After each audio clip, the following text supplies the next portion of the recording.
where the Pope announces many months before that I'm coming to Uganda. So all the terrorists of the world are informed. And you know how much they like to get publicity through doing bad things to prominent people. But nobody can manage to do anything here once we are mobilized. It's only when we relax that they kill one person. And that's what we want to stop. Yeah. That's what we want to stop. We want to stop that gap. The other day we had the football match of Tanzania and Uganda. There were groups which were planning to disrupt this. They couldn't. They couldn't. They couldn't. So I want to assure you that the problem here is, number one, under mobilization. Because we were under mobilized deliberately, because we didn't want to spend money on more manpower. But number two, under equipment in the town. So therefore, we have now decided to equip the towns, to have eyes everywhere, and the eyes will be there. But because it takes time, let's now fill the gap with more mobilization, more manpower. In the rural areas, it's not easy for these people to go there and do bad things. They tried it in Masaka. You remember the Chidawarime group, the ones who killed people on New Year's Day. That group has been wiped out. Chidawarime has been killed. Garwango has been arrested. Because the rural area is difficult. You go there with the motorcycle, with what? There are not many motorcycles. So people will hear, it is easy to isolate in the rural areas. In the town, it's very difficult because there are so many there. That's why we need more advanced means of monitoring them. So that is the fourth problem. Otherwise, our security posture is very strong. It is only when we relax that you get those gaps that the criminals and the terrorists use. Another source of terrorist infiltration is, of course, Congo, where the terrorists are preserved by the UN, just next to our border. Like we defeated rural terrorism from Congo without anybody's support, we shall also defeat the residual urban crime and terrorism, whatever the source is. Fifthly, is to bring discipline and balance in the media, TVs, radios, newspapers, social media. These, most of the time, report in a tendentious and mendacious manner.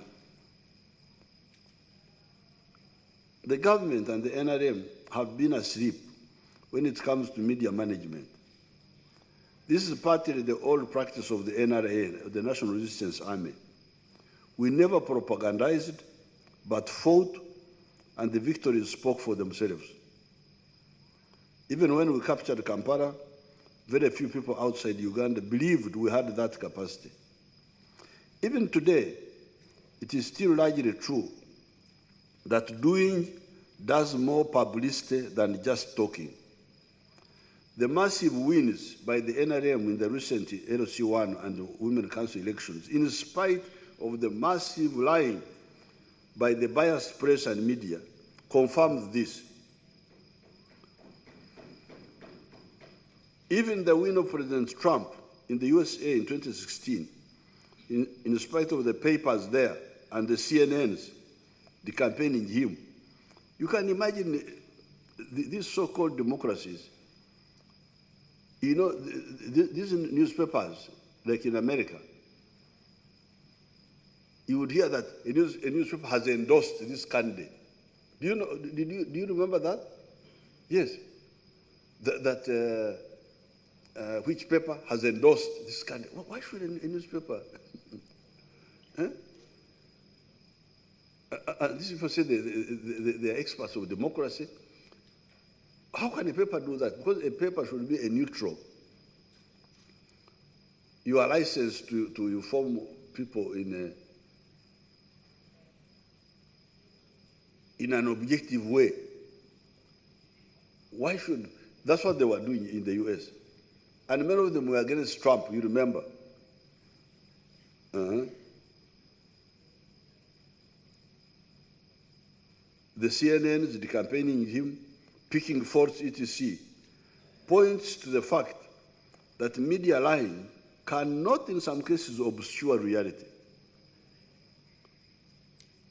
To shout on social media, NBS television, there's that NBS television of a boy called Karisa,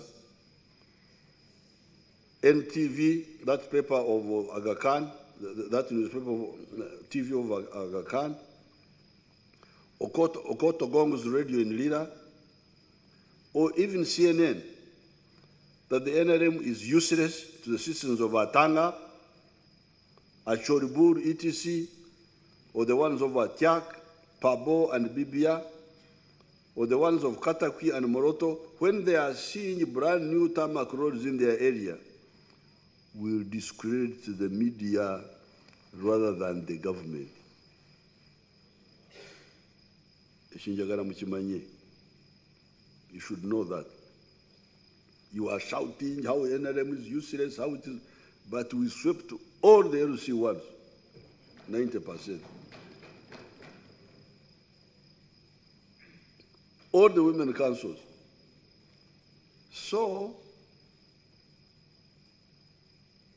you need to be careful.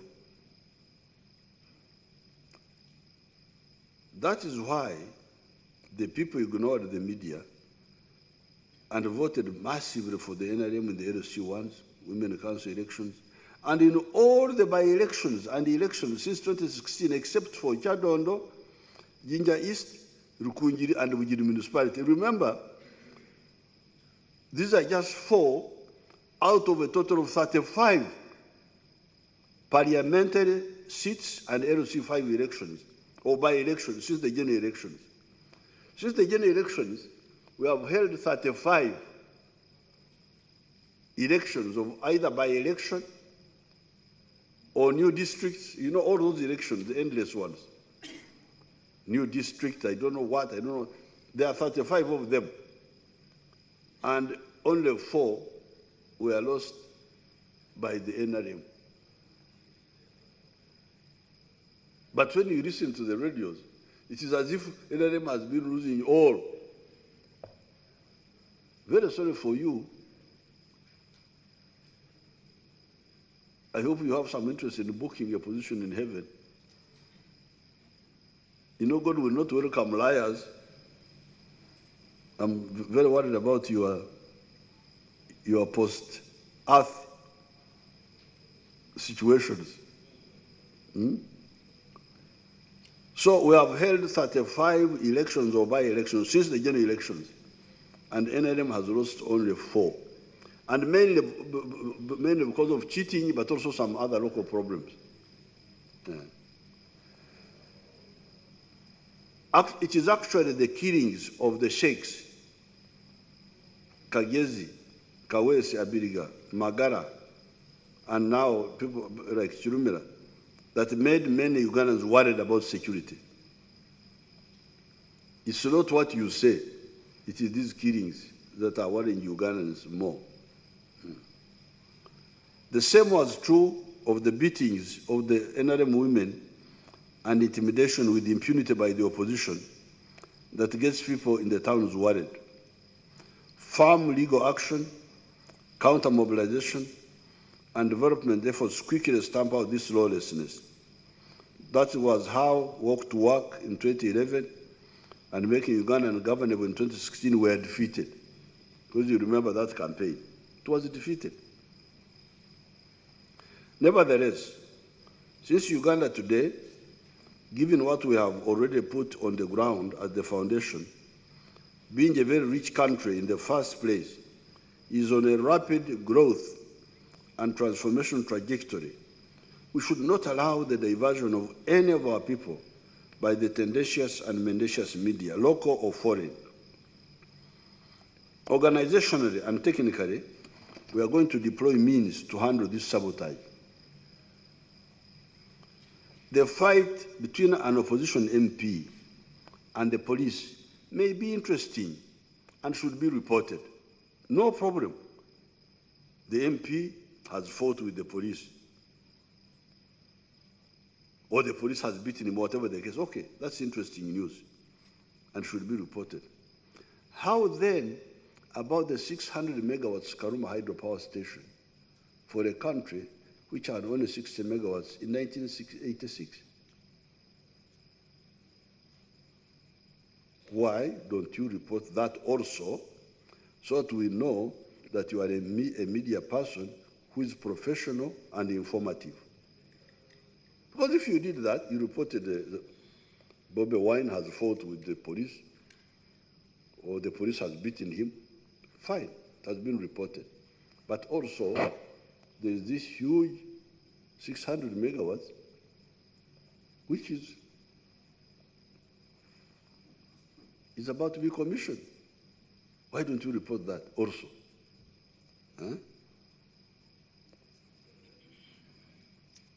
If you do not, and instead you do not only report the fight, you do not only report the fight between the MP and the police, but you turn it into a campaign. Okuyimbirira.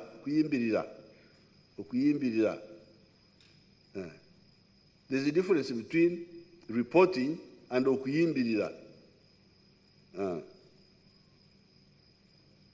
Hour after hour, day after day, don't you lose your credibility as a source of information for the public and the world?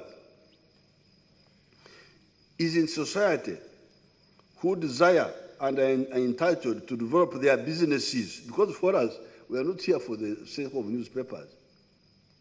We are here for, I am a cattle keeper. This is how I support my family, but I also support Uganda because I produce beef for you. When you are doing your newspaper work or your media work, why don't you remember that I'm also doing my work? And not to disturb my work. Don't you think are entitled to develop their businesses, their areas, their country, are justified in looking for ways of how to resist your unfairness? If you are so unfair, you only report the negative. You don't report the positive. This country does not belong to you. It belongs to us. You have no right to misrepresent our country. You don't have that right. You can only report the truth, but beyond the truth, you have no right. So that one also should be clear. Young people have even been telling me that what matters is not facts, but it is the perception. They've been telling me, you see, Mzee, these days, what matters is not facts, it is appearance.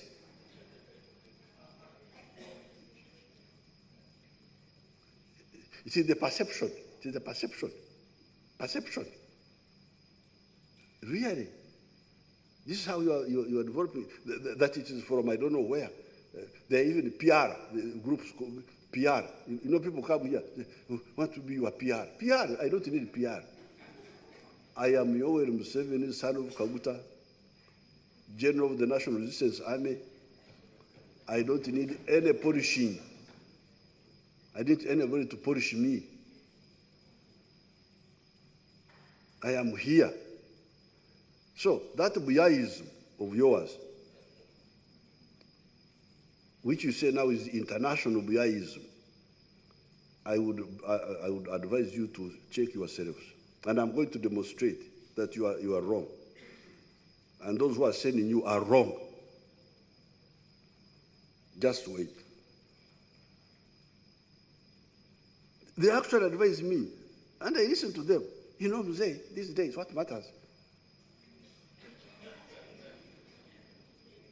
is not what happens, but what is perceived.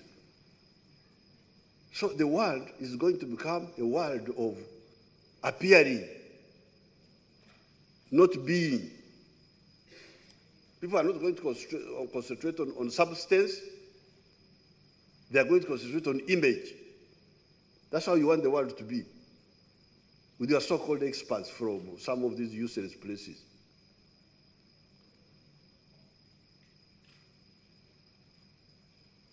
In other words, what matters is not what happens, but what people perceive to have happened.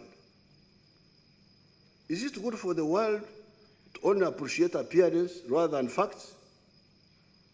Are you not deluding yourself when you believe like that? I have been watching the contest. I've been watching the contest between these two ideas. Do not do, but appear to do, versus do, and actions will speak for themselves. I've been watching the contest between these two lines for the last 57 years, 55 years, from 1963, because by that time I was following everything in the whole world. There's nothing that I don't know that happens anywhere, anything major that happens anywhere in the world. For the last 55 years. In 1963, China had a GDP of US dollars 50.7 billion. While the UK had a GDP of US dollars 85.4 billion. France, 85.6 billion. Germany, US dollars 44.5 billion. And the USA, a GDP of 637 billion. That was 1963.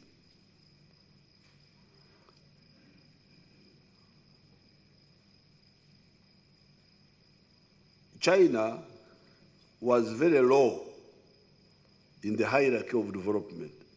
If you go to 1963 and you look at the size of the economies of the world, you will find that China was very low. Very few African countries had diplomatic relations with China because they were listening to the dictates of the Western countries, because they were anti-China for ideological and political reasons.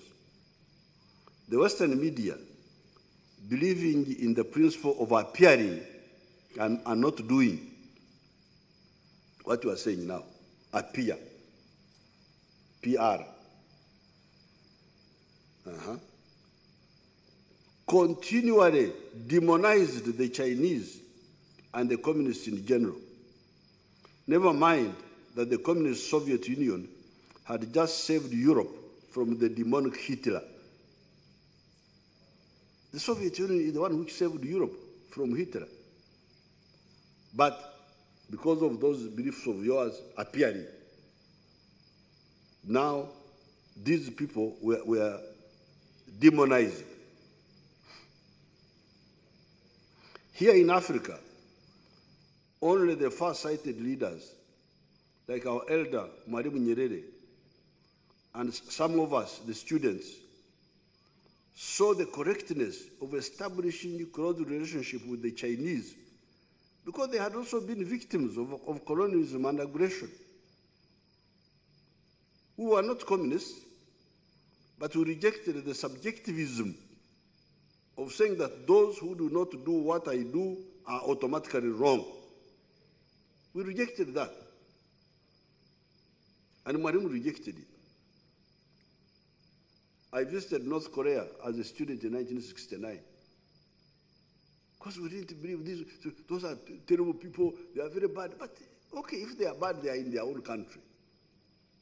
Let them do their bad things in their country. You also, you do your good things. We shall see. The results will tell. We shall know them, what the Bible says. We shall know them by their fruits. Why are you so worried? But the media, your media, that time the media of the Western countries were saying that these are bad people, what they are doing is useless, it will never work.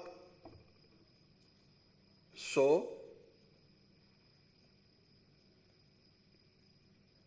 we are not communists, but we rejected the subjectivism of saying that those who do not do what I do are automatically wrong. Today, China is the second richest country in the world, and it will overtake the USA by the year 2025 in GDP size. What then do the proponents of appearing rather than doing say? Kati mugamba ki? If appearing is the one which matters, what do you say here now? Because we have got an example of where mudslinging, there was a jealousy, stepmother. There were two girls. One was her daughter, and the other one was her stepdaughter.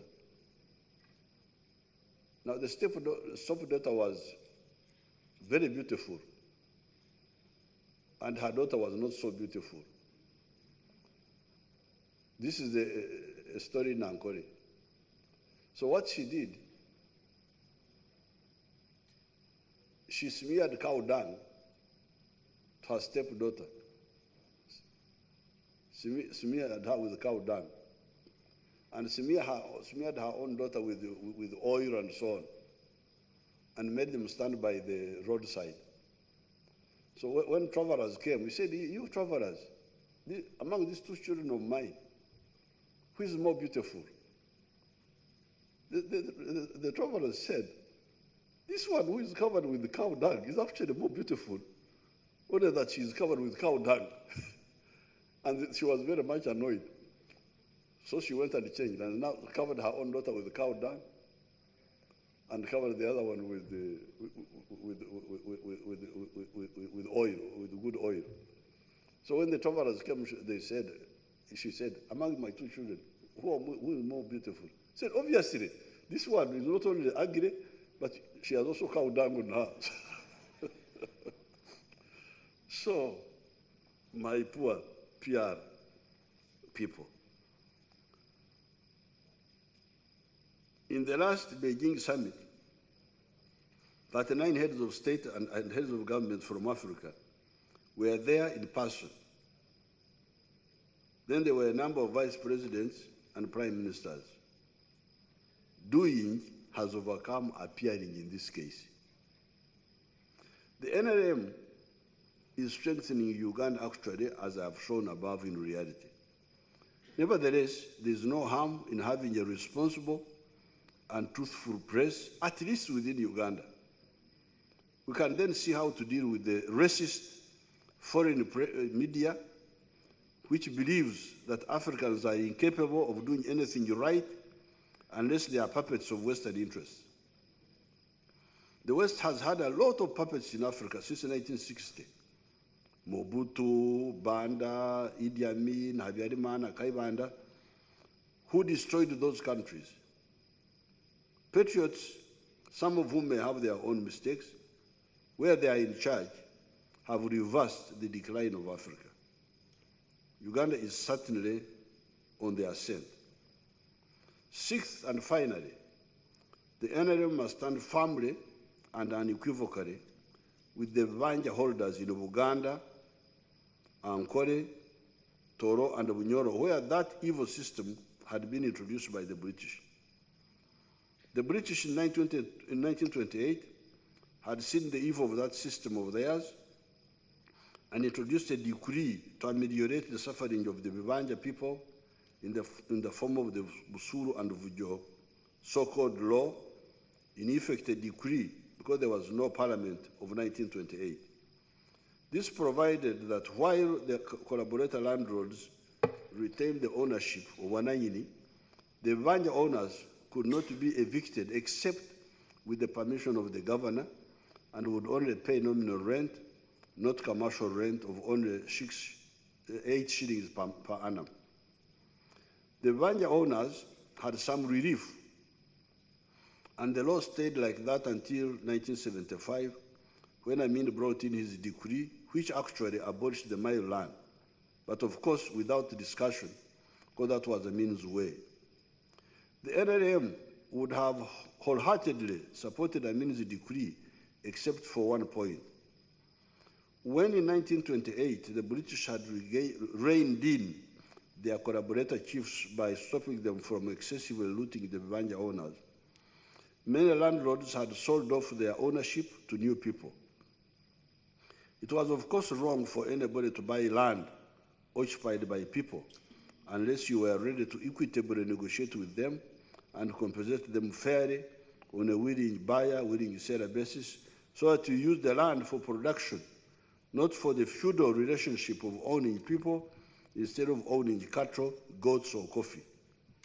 Nevertheless, since the NRM never wants to be unfair to anybody, the Banja owner or landlord, in the 1995 Constitution, we more or less went back to the British position of 1928.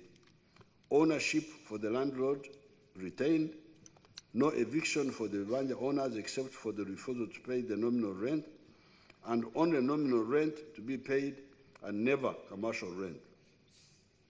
We also established the land fund, which could be expanded later to enable the Banja owners pay off the landlords so that the latter also do commercial agriculture in part of the land that is free, or go to industry, services, or ICT, the other sectors of the economy. This was a deliberate win-win compromise so as to keep our people united. After all, both the landlords and the Banja owners were members of the NRM. In Kufu, Ebulemezi, Namwandu Mulyanti, a landlord, was our supporter. The other residents, Muburizi Wamala, Kakwaya, Sinaburia etc., were Banja owners and were the main support of the NRM. It was our duty to harmonize the interests of our people. Unfortunately, some myopic and greedy people think that they are too clever and what the NRM thinks does not matter.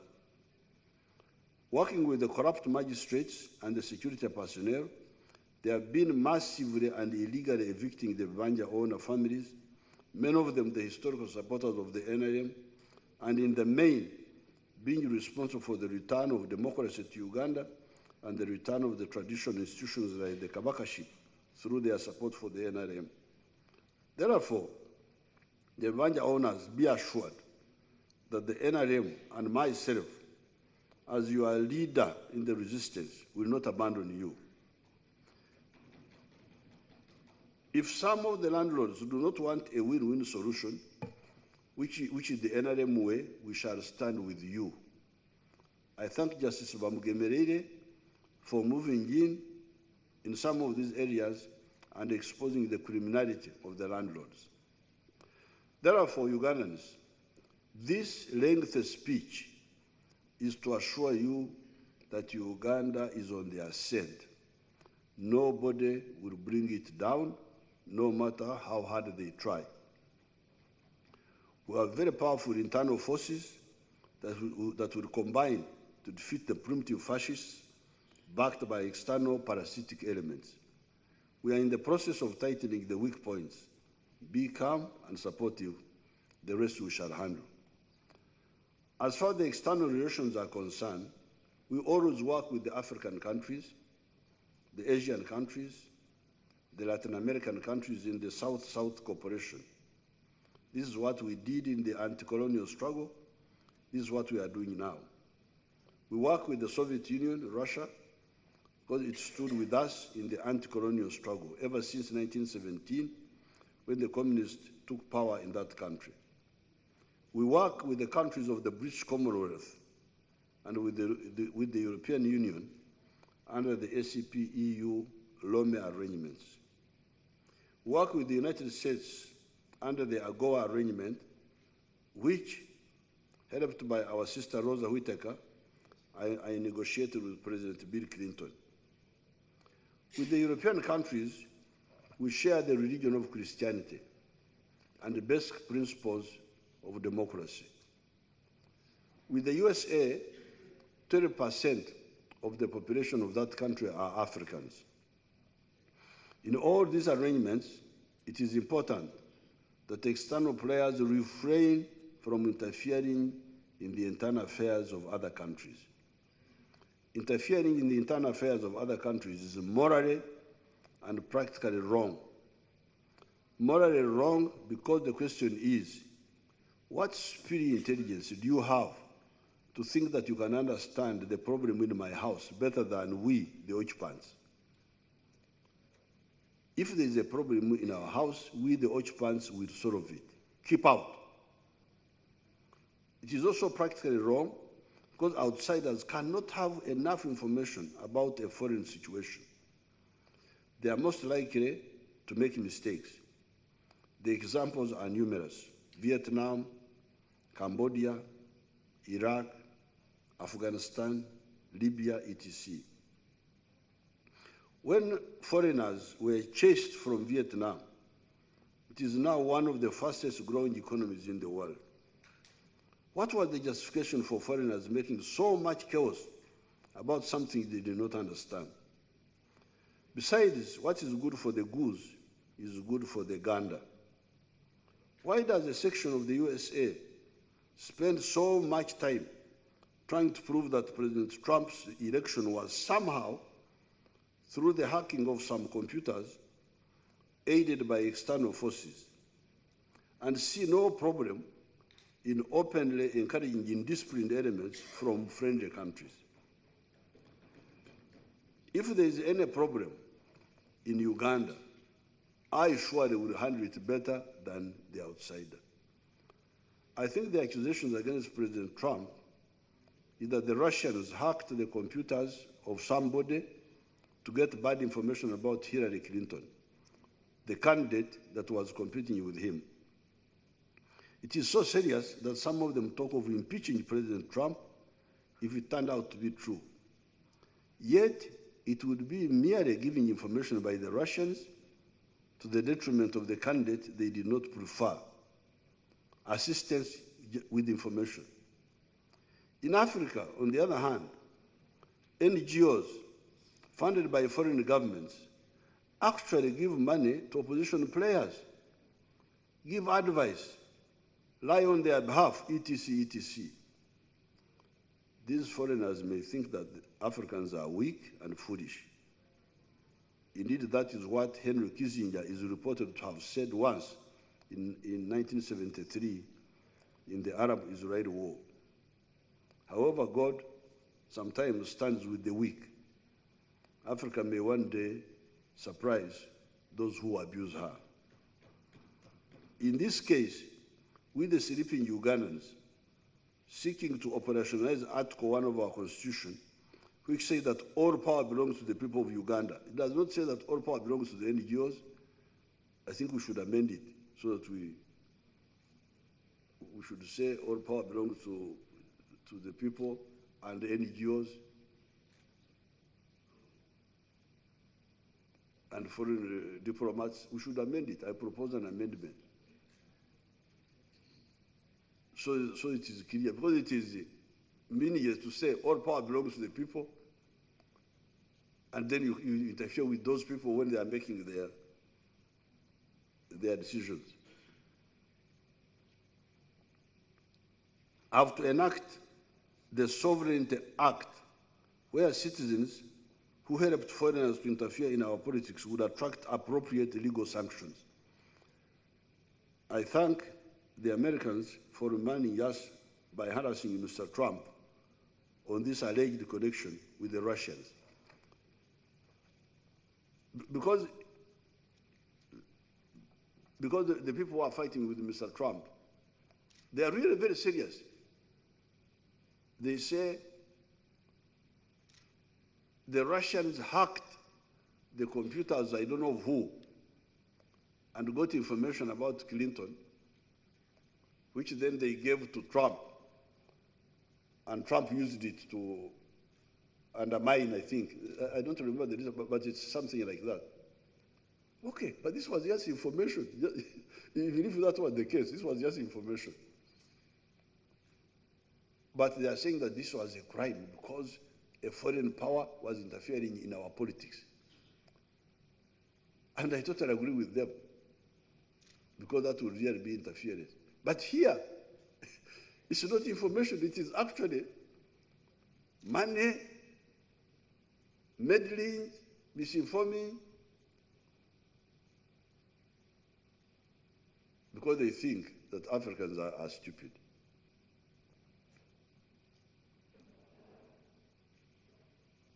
But you never know, stupid people sometimes wake up.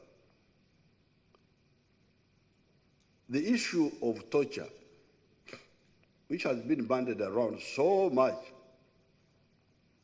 in recent times, like all the issues of security in Uganda, is something that will not take me 10 minutes to understand.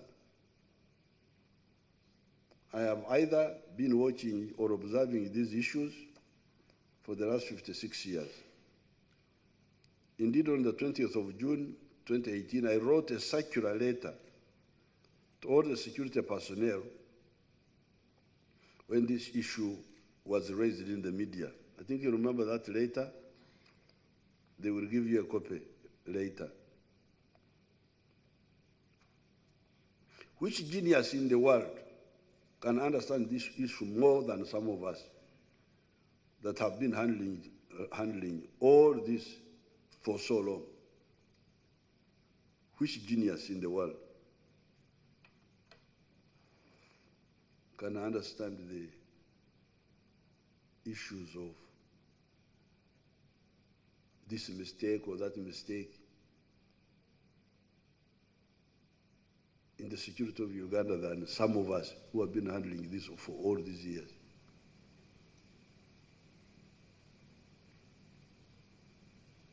There must be geniuses, people who can handle situations they don't know,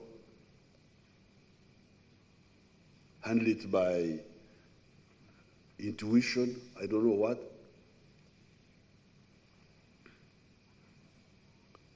There has been so much talk about the torture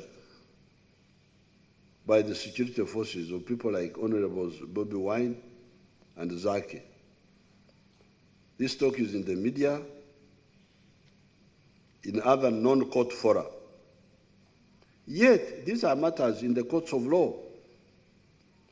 The questions in the minds of those who love fairness are the following. What if those allegations turn out to be false?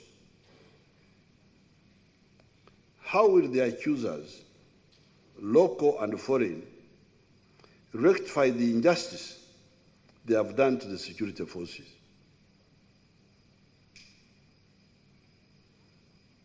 If any one of them implied or said that where I commented on the Arua events, since I was on the scene, I was telling lies, will I be entitled to damages?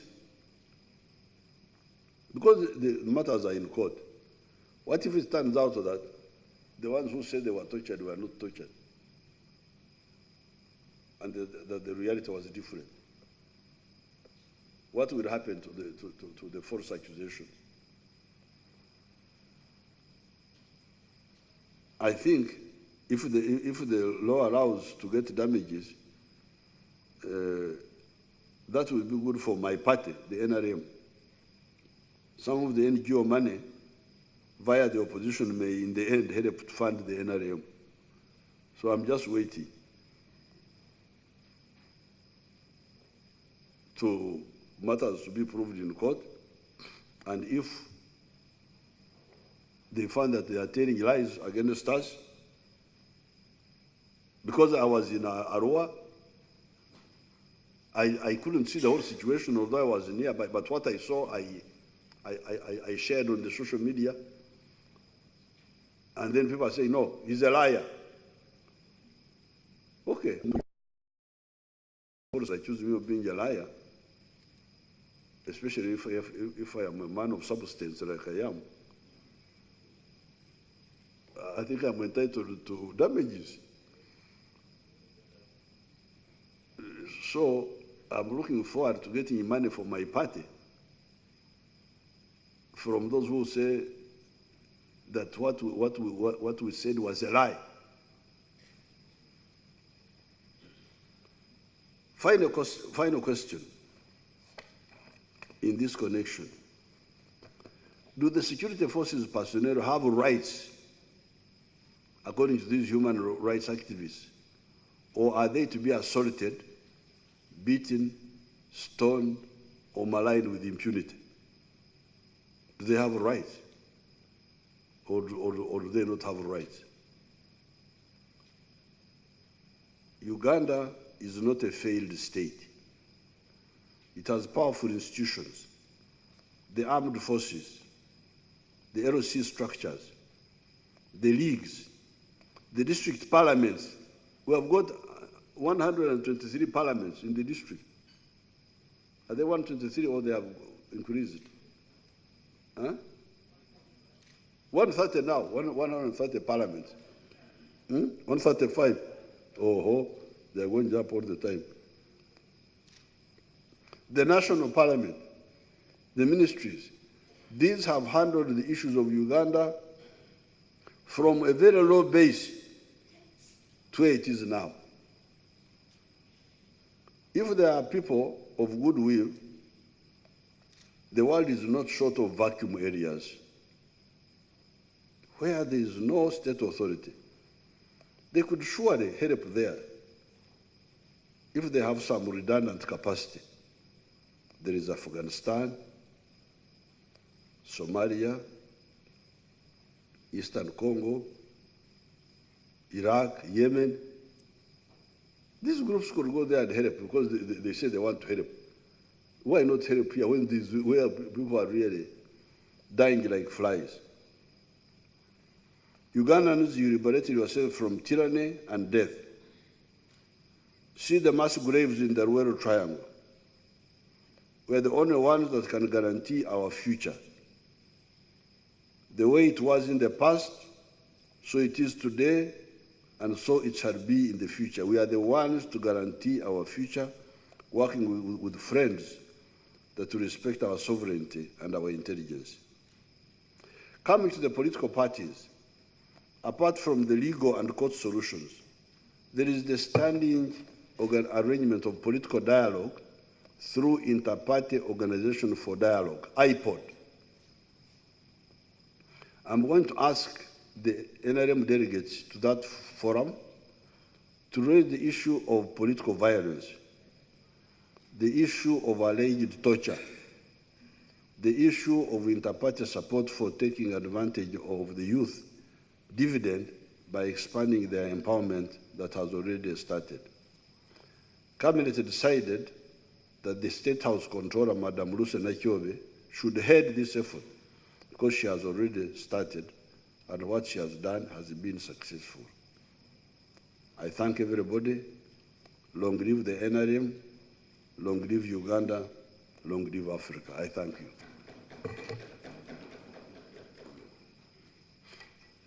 So, do you have questions? Thank you, Excellency, for your comprehensive address. Can we take like 5 questions? 10? Even 10. 10. Okay. Okay.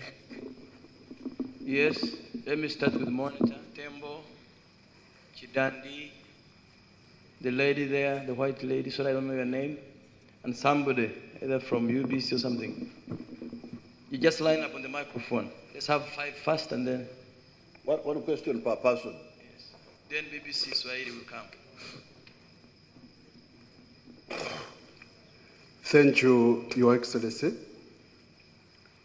My name is Misair Tembo Kahungu from the Daily Monitor.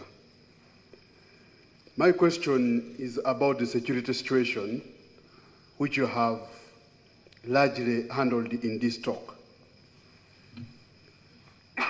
Looking at the way things are happening, every time a killing like that one that happened last night occurs, the people have always showed that they are charged And today, we saw them heckling the Internal Affairs Minister. They also chased away the police spokesperson from the burial grounds of the late Chirumira. Your Excellency, don't you think there is a lot of anger in this country that has been brought up by these unresolved investigations of murders, where every time some people who call themselves activists tell the society that there are no reports that have been published? How could we end this in the shortest time as you deploy the LDUs, but on the side of the charged community or society, what solutions are you putting forward? Thank you. Thank you. Your Excellency, do we ask them rapid or you want to answer one by one? You can go to 5, then I answer all of them. Okay. Or even 10 of them. Thank you, sir. Thank you, Excellency. My name is Moses Kidandi. I work with Capital Radio and the Senior Presidential Advisor to the OJA President. Your Excellency, mine is just an observation from 2 points you made.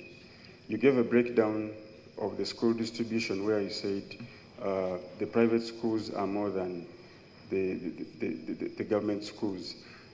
But the real factor is that the increase in the number of schools has increased generation and production of school materials like textbooks and so on and so forth. And yet the raw material in production of school materials is trees. And then you also talked about the 2 seasons in a year that have also increased production from March, I think, to May, and then you also told us from August to December, where we have 2 rain seasons in a year. But you did not explain the underlying factors that are affecting this kind of production, which is the environment. We have had 3 major natural forests totally destroyed as a result of the influx of Congolese refugees. And this is a problem that we are not looking at, but it's going to affect the whole country in the future. So okay. I don't know whether Your Excellency, you have any major plans to have this resolved, because it's a big problem. Thank you. Let's keep it precise and brief. Next, your name and media house. Thank you very much, Your Excellency. My name is, I'm called Ibrahim Shamil. I'm called Divyachika from 89.4 NBS FM radio station in Jinja, Busoga sub-region. Oweekitiibwa President, ndakusaba ogane ndogere mu Lusoga olw'abantu ab'omu Busoga abantumye okubuuza ebigambo bino abali kuwuliriza buti NBS oba Nabasa ewaife Idinda. Ekisooka bantumye okwebaza olw'omulimu gw'olikola abawuliriza baife. Ndi political presenter ku NBS FM. Oneniza abamawulire olw'engeri gye bakolamu emirimu nti tibali balanced. Aye obuzibu buva oyogerera ebigambo birungi byene wano, aye ozira abantu babikwogerera ku ground. Ba RDC mu Busoga tubeegayirira bwegayirira okwidda okwogera. Mu Busoga asobola okwidda yayogera ku batono we naboogera wano amayina bali 3 baida kunkoba nti ndikubawaana ayitijja kuboogera. Ba minisita bo abava mu Busoga nze maze emyaka 3 nga nkola political program, mbeegayirira okwidda mu program tibaida. Eyali ayidanga ku yalekera. Olina enamba nene y'aba MP mu Busoga aye tibaida ku radio kukobera bantu biki government byekoze. Iwe wanenya media aye nga media yali bairekola ekyokuboneraku naye ndokwogera ku scandal da Arua nga ndi kunoonya MP kye yali mu Arua gwe nafuna opposition yampaira era FDC yankakasa nti emotoka do badi kuba amabaale aye nga opposition naali kunkobera ngaba NRM bademye. Ensonga eyindi mu Idinda ni mu Busoga abantu bali kubanaga ku itaka land grabbing buwekula n'ebitundu ebindi wazali kubayamba omuli n'abakulembeze abeenyigira mu scandals edo. Ensonga eyindi Oweekitiibwa President. No. As you. One point. Yes. One point. Nsaba esembe yeeno. Okay, whether I know. Okay, The lady next. Your name and media house. Hello, my name is Tina Smollett, working with AFP News Agency. Your Excellency, you were AFP.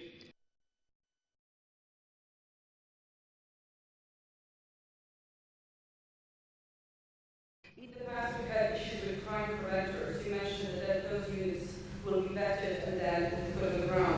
We also in the past had incidents with UPTF soldiers coming in who are well trained, coming to the bars, and incidents would happen. What would be the training and guarantee, and also what time would it take for these forces to be properly equipped, trained, and who will they respond to in case of incidents? Because in many cases in foreign countries as well, more guns on the ground might mean more incidents, more deaths on the streets. As far as the foreign media, as far as general media situation in Uganda, we've seen in past few weeks and also in the more recent past, beating of personnel up live by security forces. We are happy that UPDF said that they're going to investigate all those incidents, but we're going to be also very happy to report on the follow-up of those investigations. But on that ground, and with the comments you made regarding the media, might one understand that Uganda is clamping down on media freedom? Thank you very much. Thank you. UBC. I will choose you later. Let's for UBC, BBC, then we'll get another round. Thank you very much, Your Excellency. My name is Onyango Jackson. I work for UBC TV. Your Excellency, I would like to thank you for the Skilling Uganda, skilling the girl child program that you are supporting. And of course, we have had several trainings. For example, our students who go to the university, and we have those ones who have oftentimes gone to Israel to train in areas of agriculture. But we have not always seen this yielding out in terms of investment. We still rely heavily on foreign investment. What could be the major problem here, Your Excellency? And then secondly, the last one is that you have hinted much on foreign sabotage on local politics. Maybe if you could clarify on this point, whether you are referring to recent incidences in the country, or if there has been any such sabotage that we have experienced as a country. Thank you very much. BBC. Mheshimiwa Rais, maswali yangu yatakuwa kwa Kiswahili, lakini nakuomba ruhusa tafadhali swali moja niulize kwa Kiingereza just for purposes of our audience. Jina langu ni Kasim Kaira kutoka Azam News. Your Excellency, you have visited 2 crime scenes yesterday after the death of ASP Chirumira, and then before that you went to the crime scene of Honorable Ibrahim Abiriga. Does that not compromise in the process of the investigation? Is that a lack of trust for the investigating officers that you decide, as the top person in the country, to go to a crime scene in the midst of an investigation?